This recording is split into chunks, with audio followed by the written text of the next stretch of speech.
Welcome to 52 Books in 52 Weeks. I'm Sam Nordberg and I'm sharing with you my story of how I'm trying to read an average of a book a week for a year. And this time we're up to book 19, where I've been reading, and I'm going to warn you, this throws off the white balance, the camera hates it. I've been reading Get Rich Lucky Bitch by Denise Duffield Thomas. See, now I've got this weird shade of grey. Not grey?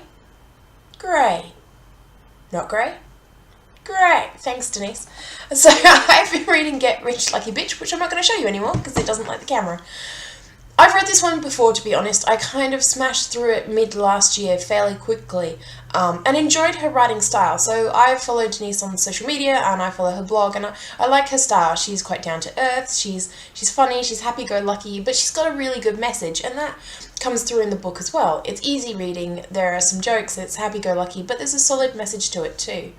If you like the abundance mentality and of course you're looking at increasing your wealth, then it's not a bad one to read. She's got some really key action points. Now, some key things that come from it are, first of all, she believes throwing everything at a problem, whether you believe in it or not. So if it's EFT tapping, she'll do it. If it's meditation, she'll do it. If it's writing down your goals and creating a dream board, she'll do it. There's not a concept in the book really that Denise doesn't cover, because she's all for throwing everything at a problem. She believes it works better. So you have to be pretty open-minded to trying a lot of different things.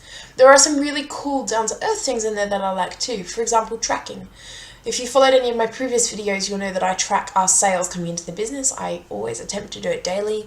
I'm not as great at this, but Denise advocates tracking all of your incoming money. So if you find money, if you're given money, if you get a bonus, track it, because it starts to allow you to see where money comes from and to see how much money comes in. This is a really positive step, and I've been doing this from a business point of view for ages, so I figured I could just expand this and look at anything that comes into my life personally as well. Gifts, stuff that's found, those sorts of things. So that's a really good thing. The other thing I like to hear is her story. So Denise is very open with her story throughout the book about how she, wasn't always great at this. It's not necessarily one of those rags to riches. She was never, bankrupt, broke, and living under a bridge. And she's very honest to say that. Her version of what was bad at the beginning is most people's version of great. But she does show you how she went from one end to the other.